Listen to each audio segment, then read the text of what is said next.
Park Duhong and his wife Sujin were in the middle of some wholesome cardio training when his phone rang. Sujin encouraged him to take the call, reminding him it might be related to work. After answering, he looked at her carefully. It struck him that she hadn't behaved like this in the 2 years since they were married. Something in her had shifted, and the change had become noticeable about a month ago. Curious, he asked if she was going to meet her friends again. He confirms that it is a high school reunion, right? And she affirms this. But he recalls that she went to a high school reunion 2 weeks ago and 4 weeks ago, too, realizing that the first time he noticed she changed was right after she got back from the first reunion. He questions if he is being delusional and cannot understand the situation. His wife asks him if he wants to do a cardio session one more time. He replies that he cannot because the president's daughter, Naon, is meeting a criminal. So manager Kang Young-shik is on his back to get going. He was questioning himself internally about the reason his wife is still refusing to get pregnant, even after 2 years of marriage, before he gets dressed and leaves, heading outside where a luxurious car pulls up aggressively. Two men are seen running toward the car, addressing him as a boss. Duhong interrogates the whole situation. One man explains that the criminal and Miss Naon are inside the Japanese restaurant, and he tells Duhong to listen for himself because they set up a listening device. One of the subordinates passes a device to the Duhong, who inserts an earpiece into his ear and groans, and the listening device transmits the criminal's voice, who swears and tells Naon to get ready for a workout session. Naon's voice is heard protesting, saying she doesn't really want to do the cardio session today and asking, but the man was insisting on it. Duhong reacts, and he instructs the two men to talk to the store owner and ensure no one finds out about their actions. The men rush into the restaurant, and one man confirms the order, saying, "Yes, boss," and all of them reach Naon, having an argument with that criminal who was forcing her to do exercise training.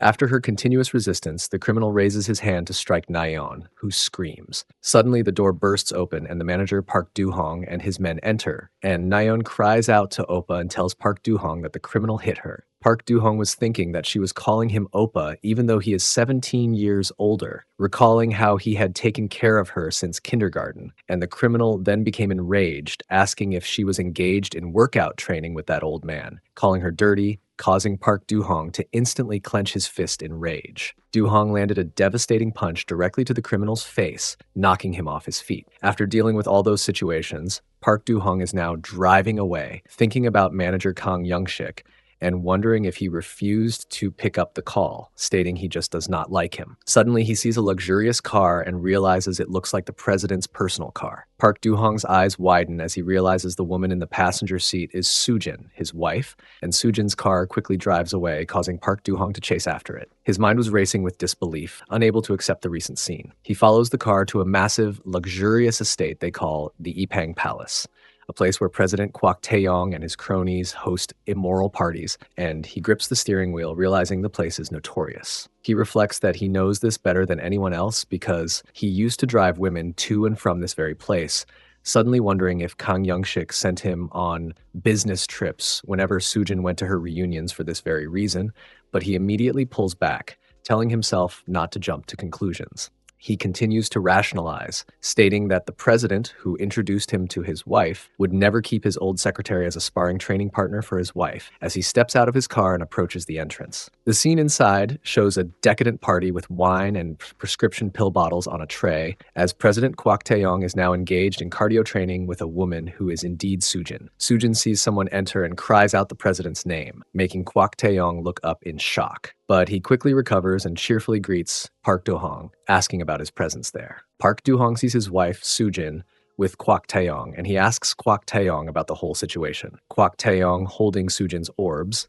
laughs and says he is just taking back the thing he lent to Park Duhong, implying she is his property. Park Duhong steps forward, clenching his fists and looking furious, naming Quac and calling him a weird man. Quac laughs and says he assumed Park Duhong was his loyal dog, pointing out that he is having a wrestling battle with his wife, yet Park Duhong doesn't even complain. Park Duhong bows his head, biting his lip in determination, and quietly says he is planning on taking an interview. And when Quac asks about the interview, Park Duhong raises his head with a look of serious resolve and states that he is planning an interview about the 30 years of corruption within the Jiaoyong group that he has seen firsthand. Quac face turns cruel, and he tells Park Duhong that he took him in when he was a homeless man and promoted him to manager, and now he doesn't know how to thank his owner. Quac Taeyong's face is flushed with effort as he screams that everything Park Du-hong owns belongs to him, including his wife, who is present with him right now. Park Du-hong is shaking with a mixture of rage and desperation as he screams that Quac Taeyong is a weird man, rushing forward to attack, landing a hard hit to Quac Taeyong's face. But manager Youngshik, who appears to be Quac Taeyong's loyal dog in a white suit, comes from behind and hits Du-hong, and Park Du-hong is instantly struck and collapses to the floor. After a while, he found himself on a dark, rainy night in the mountains, and Park Du-hong woke up to the sound of thunder and rain, groaning in pain, looking up to see the other men holding shovels, standing over him. Manager Youngshik greets Park Du-hong, telling him there was no need to wake up because he could have gone painlessly. But Park Du-hong begs the man Sang-woo not to kill him, insisting he must have gone mad for a second. Manager Youngshik asks Lee Sang-woo if he has something to say, and Lee Sang-woo replies that he has nothing to say, silently beginning to dig a hole while the group brutally throws mud over Park Du-hong, who screams in pain as the rain continues to fall. Du-hong felt utterly helpless, and he believed he was living like Quac Taeyong's dog, and was convinced that he was destined to die that way. He told himself that if, by some miracle, he managed to survive, he would take revenge on every one of them. After some time, he came to and discovered that he was engaged in sparring practice with a young girl. He had been lying partially unconscious while the girl tried to rouse him, asking whether he was really all right. Gradually, he became aware that his identity had shifted. He was no longer who he remembered, but the top celebrity, Wu Duhong. The girl kept asking repeatedly whether he was truly all right. His name was now Wu Duhong, and he was at the very peak of the entertainment industry, an all-rounder known for his acting, singing, and even sports. He had recently branched out into producing and songwriting as well. Looking at the girl, he questioned the reason she was calling him Wu Duhong. Wu Duhong had just turned 30 and was admired across all age groups, considered one of the most valuable celebrities in the industry. The girl looked at him and explained that it was because that was actually his name. Staring at her, he insisted that he was Park Duhong. She replied that he was mistaken, telling him that he had fallen off the bed during training with her and must have injured his head. He began to think that the back of his head did indeed feel bruised, and wondered if, in his concussion, he had somehow ended up possessing Wu Duhong's body. He asked her whether there was a mirror nearby. She pointed toward the ceiling, explaining that the entire ceiling was a mirror. Looking up at his reflection, he realized with shock that he had truly become Wu Duhong. When she asked again if he was all right, he reassured her that he was fine. Her name was Go Yura,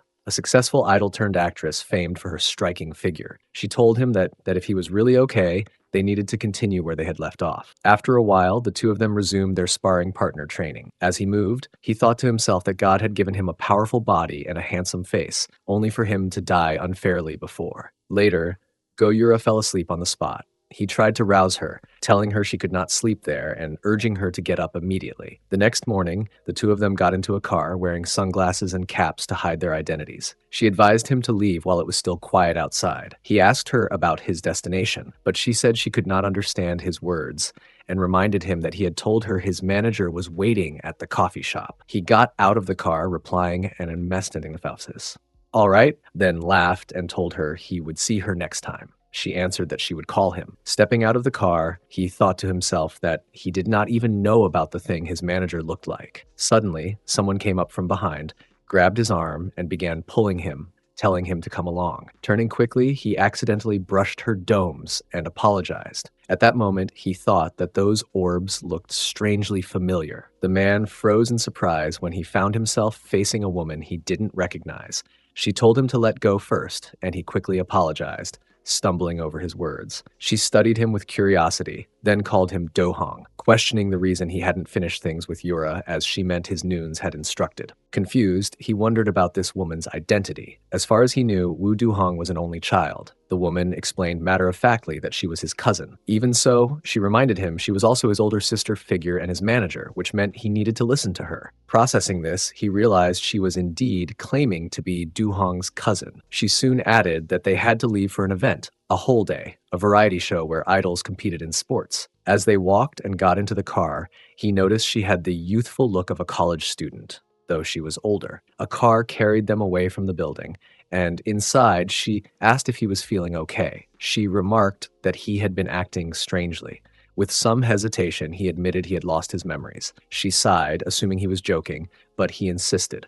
He told her he didn't even remember her name, claiming he had hit his head at the hotel. Shocked, She asked if he was serious. He pleaded with her to guide him, to help him understand how he used to live. They reached the stadium, where the Idol Star Olympics were underway. A soccer match filled the arena with cheers. Fans shouted for their favorites, and Aiden's name rose above the crowd. On the bench, Wu Duhong was sitting while his teammates battled on the field. Word spread that Duhong was known for scoring quickly once subbed in. Nearby, a group of admired female idols walked past. Lee Sion, San Songi, and others, their presence drawing remarks about how lively and cute they were. Some called out encouragement to Hyuk Oppa. Duhong, still adjusting to his strange new reality, thought the idols looked amazing, but his body betrayed him in awkward ways. He muttered in frustration at his unwanted protein bar reaction, wondering how the real Wu Duhong ever dealt with such things. Soon, the call for substitution came. Remembering his manager's advice, he resolved to feign a head injury at the right moment so people would believe his amnesia story. On the field, the commentators introduced him with excitement. They spoke of Wu Duhong's reputation for excelling at everything: acting, singing, and especially sports. As the ball flew in his direction, the commentators shouted his name. He leapt into the air, pretending to go for it planned. The crowd erupted when the ball found its way into the net. The announcers cried out goals again and again, praising Duhong's dramatic entrance. Fans cheered wildly, including Suna, who waved balloons and celebrated with infectious joy. She even called out her love for Duhong Oppa, jumping up and down with excitement. Duhong adjusted himself discreetly, thankful no one noticed his earlier problem. When the final whistle blew, the commentators confirmed the blue team's 2-1 victory. Suna rushed to him with a microphone, asking eagerly if he knew about her. Smiling, he said, of course he did, which thrilled her even more. But before the moment could settle, chaos struck. A staff member grabbed Suna from behind, harassing her. She screamed in protest. Duhong immediately stepped in, striking the staffer and knocking him down. Holding Suna's hands, he asked if she was okay, and she called him Duhong Oppa with trembling relief. The staffer recovered and lunged again, cursing angrily, and delivered another powerful hit on Duhong's head, and he became unconscious. Later, Duhong awoke in a hospital bed, his head wrapped in bandages. Groggy and confused, he looked around until he noticed Suna sitting nearby. She smiled with gratitude, thanking him for saving her earlier. She grabbed his protein bar and both of them engaged in a wrestling battle. 1 hour earlier, Suna had been standing outside Duhong's hospital room, worrying about the possibility that he might actually be badly hurt. At that moment, Duhong's Nuna had approached her and reassured her that Duhong would be all right and that she should not worry too much. Nuna had also explained that he had been struck in another place besides his head. Suna had been unable to clearly understand Nuna's words, so Nuna had tried to change the subject, insisting that it was nothing. Suddenly, during their conversation, a man had appeared and called out to Suna, telling her that she was going to be late and should come back to visit Duhong tomorrow. He had insisted that they should leave now. At that point, Nuna had stepped toward the man and asked him to speak with her privately for a moment, while Suna went ahead to check in on Duhong first. The man, confused, had asked the reason she wanted to talk to him. Nuna had then explained that once Duhong was discharged from the hospital, there would be a good chance for collaboration between their agencies. She had added that there was a nice cafe on the first floor, suggesting they go there, and the two of them had left the area together. Meanwhile, Suna had remained outside Duhong's room for a while before finally entering. When she stepped in, she saw Duhong lying on the hospital bed, and her face showed deep worry as she thought to herself that he must be in great pain. Returning to the present, the two of them were now engaged in a wrestling battle. After the workout routine ended, Suna received a phone call. She had responded to the caller by saying that she would head down shortly. After ending the call, Suna had turned to Duhong and apologized, telling him that she thought she had to leave. Duhong had reassured her, saying it was fine and that she should go. She had agreed, telling him she would call him later and asking him to contact her again soon. Duhong had responded that he would see her again, and then Suna had left the room. Left alone, Duhong had sat on the bed in the hospital room, feeling as though a storm had just passed by. Suddenly, his Nuna had entered the room announcing that she had big news for him. She had sat down and explained that there was an important advertisement deal scheduled in Busan the next day, asking him if he would be able to make it. Curious, Duhong had begun asking questions about the advertiser. Nuna had revealed that it was the largest group in Korea, the Gyeoyong group. Hearing this, Duhong had been overwhelmed with both panic and excitement. The mention of Gyeoyong had triggered a flashback of his previous life, where his former boss, Taeyong, had shouted at him that everything he owned belonged to him. Filled with a sense of revenge, Duhong had resolved in his mind that he would go to Busan, no matter the circumstances, if it meant facing the Gyeoyong group. During the past month, Duhong was going thought a great deal about whether he should visit President Quac, contemplating pushing him into a situation so dire that he would have no choice but to beg them to kill him, or perhaps burying Quac in a dirt pit and shoveling dirt over his head one scoop at a time, just as it had happened to Duhong. He decides he does not plan on killing Quac easily, but he still cannot think of a specific plan, and he notes that he came here today to see the Quac Taeyong face and prepare for the day of revenge. A voice announces that standby is in 30 minutes and instructs everyone to get moving, causing people to murmur around the Duhong. He wonders how he will meet President Quac and is impressed that the Jiaoyang group controls the entire Guangan Bridge. He then sees Suna approaching and calls his name, asking if she is also participating in the commercial shoot, to which she replies breathlessly. Suna confirms that a commercial offer just arrived yesterday and expresses how much she likes being with him again. Suna then leans in, pressing her ripe watermelons against his body. Duhong grimaces and tells Suna that if she acts like this, it will be hard for him to hold back, but Suna provocatively asks him about his words. Suddenly, a girl interrupts and goes to talk to Duhong. He turns and asks yes, recognizing the woman as Quac Naon, President Quac's daughter, which shocks him. He realizes President Quac must have brought her along. Naon, standing poised in a white dress, introduces herself as a fan of Duhong and asks if they can take a picture together. Duhong recalls that Naon was a devoted fan of Wu Duhong and notes that he even got tickets for her in the past. He considers that, although he came for revenge on President Quac, Naon's presence might offer an easier way to approach Quac. Suna interrupts Naon angrily, asking the reason she is interrupting their conversation, even if she is a fan, and tells Naon to speak for herself, asking if she doesn't see that she and Duhong are talking. Naon laughs and retorts that Suna was the one who interrupted them first. Duhong steps between them, suggesting they both calm down and stating there is no need to fight over nothing. A director then tells Suna they should do the camera test now, and Suna replies affirmatively to the director's call. Duhong asks Naon if she also needs to go, but Suna tells him that she thinks she has to go first, and he agrees, telling her to quickly get going. Duhong smiles and apologizes to Suna, telling her that she is getting in the way and should hurry up and leave, which causes Suna to scoff at Naon before running off after the director yells at her to hurry up. Suna tells Duhong she will see him a bit later, and Duhong thinks that now he can get some information on Quac Taeyong from Naon as they stand alone. He asks Naon if she is from Busan, but she looks down hesitantly, causing him to ask if she does not want to tell him and if he should just go, but she quickly stops him. She admits she is Quac Naon from Seoul and is truly a fan of Duhong. Duhong observes her, thinking that her calling him Oppa feels good, but he reminds himself that he must find out if Quac Taeyong is nearby. He greets her and asks who she came to Busan with, perhaps a friend, and Naon replies that she came with her father to get some fresh air because of his work. Duhong is surprised and finds the presence of her father unexpected, realizing that Quac Taeyong is nearby. Naon asks if it is not okay that she came with her father instead of a lover, and he quickly says it is awesome and touching. He leans in close to her, and Naon thinks he is very near, but Nuna interrupts from a nearby car, asking about Duhong's actions since the filming is starting soon, and asks about that woman. Duhong replies that he met a fan, and Nuna asks if that is true. Naon introduces herself as Quac Naon, Duhong's fan. Naon suddenly cries out and seems to trip and fall, causing her to expose her inner wear and a view of her cake. Duhong catches her, asking if she is okay, and she thanks him. He is holding her close and asks if she would like to join them since they are going to film a commercial, and she is shocked, asking if he means her. Nuna, watching from the car, thinks that taking an ordinary girl is a bit much. Duhong turns to Nuna and explains that Naon came for a vacation with her father and asks if they cannot do anything about it, but Nuna still seems unconvinced. He begs Nuna and asks to take the fan along.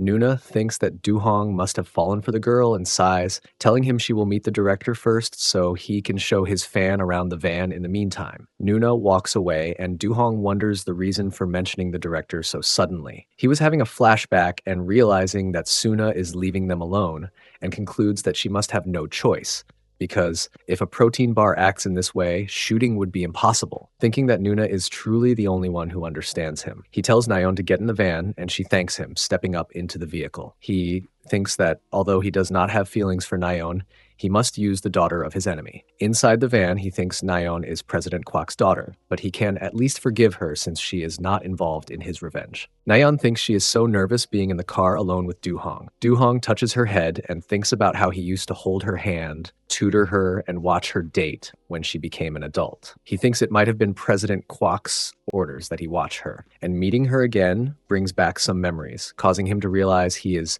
unintentionally slipping back into old habits. He tells himself that he is Wu Duhong now, so Naon must be enjoying the closeness, and he repeats that Naon is like a daughter to him, affirming that he does not see her as a woman at all. Naon's face is flushed red, and Duhong thinks she looks especially pretty today, noting that since her mother is the legendary actress Jeon Yoon-hee, Naon's beauty is obvious. He suddenly realizes that he has been getting excited by seeing her. He chastises himself for looking at her, questioning his own conscience, as Naon sits calmly while he pats her head. He squeezes his hand, worried that his pants will rip at this rate, and he tries to calm himself by singing a song, but finds it ineffective. Naon asks him if he is feeling uncomfortable somewhere, and he replies that he is feeling a bit uncomfortable right now. Naon is startled and realizes his large high-protein bar and decides to help him. Eventually, both of them engaged in sparring partner training. During their cardio training, a phone had begun to ring, and Duhong had wondered whose it was. Naon had smiled, answered, and told the caller that it was her, and she had then started speaking with her father. Duhong had assumed it must be a call from Quac Taeyong. While she spoke, Naon had informed her father that she was nearby and with someone at the moment. Duhong had joked that they should speak together for just a moment. She had stayed on the line for a moment. The dad then turned to Duhong and said that her father was asking her to come immediately. Duhong had agreed at once and inquired where she should go. Naon had explained that the destination was the Gwangan Highway, at an advertising studio where her father worked. He had replied that he would take her there, and she had asked whether he was sure. He had reassured her that he was, adding that he had been planning to go for the advertisement shoot as well. Naon had returned to the phone to tell her father that she would head there right away. Left with his own thoughts, Duhong had realized that he would finally meet Quac Taeyong. He had felt uncertain about how to react. Part of him had imagined carrying out the slow revenge he had planned, while another part had thought about ending things quickly and decisively. Duhong steps out with Naon, wearing a white suit and walking confidently toward the film set. He hears someone call out Naon's name, and he recognizes the voice, wondering if it belongs to manager Kang Youngshik. The manager, dressed in a gray suit, approaches Naon, who says she is surprised to see him there. Youngshik asks about the guy with her, and she replies that he is her guest. Duhong, seeing the manager approach Naon, calls out her name, but the manager quickly stops him. Duhong introduces himself as Wu Duhong, extending his hand, and the manager replies that he is manager Kang Youngshik of Jeoyang. They shake hands firmly, with the manager putting a great deal of force into his grip. Duhong thinks that this person likes to feel superior to others, but since he is a big star, the manager cannot openly look down on him and must maintain some level of respect. The manager thinks that this crazy guy is squeezing his hand so hard and wonders about his identity. Duhong recalls a haunting memory of being in the rain with the manager, who told him he should have passed on painlessly instead of waking up. Duhong decides that the manager is not even a worthy opponent for his revenge and thinks he will not kill him easily. The manager retracts his hand, looking pained, and Duhong puts his hands together, smiling to himself. Manager Youngshik collects himself and tells Duhong that it is an honor to meet him, and mentions that his wife is a big fan of Wu Duhong. Duhong replies that the honor is his as well, and the manager asks for his signature if it is not too much trouble. Duhong asks for the manager's wife's name, and the manager says it is Cho Myung. Duhong repeats the name Cho Myung and says he understands. He then tells the manager that if it is not rude to ask, he would prefer to give her his signature directly next time. The manager asks if he means it directly, and Duhong smiles coyly. The manager then answers a phone call and tells the person on the other end that he is there now, understanding the instructions. The manager explains to Naon that after the filming, there is a company dinner with advertising officials, and the president will attend, instructing the manager to ensure Naon also attends. She confirms he understands. Naon asks if Duhong can come to the company dinner as well, but Duhong says he is not sure about that. The manager steps in, explaining that various celebrities will be joining, so Duhong should come too. Duhong asks if he should attend the dinner, and the manager confirms it, bidding them farewell with a bow. Duhong observes the manager looking at Naon's balloons as he bows. He thinks the manager is a weird man for looking at Naon's balloons. The manager walks away. Duhong asks Naon about the president that the manager mentioned. She then confesses that she has not told him something yet. Naon reveals that her father is actually the president of Jiuyong Group. Duhong is shocked to hear her say her dad. Naon apologizes for surprising him, but he immediately dismisses her apology in his mind, thinking he is not surprised because he has been working under her father for 30 years. Later that evening, at the large outdoor company dinner, a man announces that the dinner is sponsored by Jiuyong Group and encourages everyone to eat. People excitedly note that the top domestic company is different from the rest. Duhong sits with manager Youngshik and Naon. Manager Youngshik offers Duhong a drink and asks about his choice. Duhong says that since he is there, he will try everything, and the manager offers to mix a drink for him. They both take a large gulp of their drinks. Manager Kong then brings up the earlier conversation. Duhong asks about his words. The manager clarifies, reminding Duhong that he had said he would personally give his wife his signature. Duhong confirms that this is exactly what he told her and will give her his signature directly next time. The manager asks if he should consider that a favor or something else, but Duhong suggests he can think of it positively. The manager asks the reason Duhong is showing them such favor, and he replies that he likes the manager. The manager is shocked by the statement. Manager Youngshik then hands Duhong a business card. Duhong observes that the manager seems less wary now and says he does not have a business card, but will call the manager soon. The manager laughs and jokes that his wife will not be able to sleep well if Duhong acts this way. Duhong drinks and thinks to himself that the couple's relationship seems quite good, and he wonders how far that relationship will take them. The manager drinks and looks over at Naon again. Duhong notes that the manager is looking at Nayeon's balloons again, and remembers the manager peeking at her spheres earlier at the bridge. He concludes that the manager must have feelings for Naon, and that this is useful information. Suddenly, a man approaches and asks if he is Wu Duhong. Duhong turns and is surprised to see Quac Taeyong's eldest son, Quac Dochol, thinking that a son is here instead of the president. Manager Youngshik calls out to him, the executive director. Naon exclaims Oppa to Dochol. Dochol introduces himself as Quac Dochol, Nayeon's elder brother. Duhong smiles and replies that it is nice to meet him and introduces himself as Wu Duhong. Dochol says he knows him and has watched all the movies he starred in. Duhong teases him, asking if he, a sus movie addict, watches his movies, then thanks the siblings for enjoying the movies he acted in, asking Dochol to take a seat. Manager Youngshik offers Dochol a glass of alcohol, and Dochol accepts. They all cheer together and drink, Duhong his age.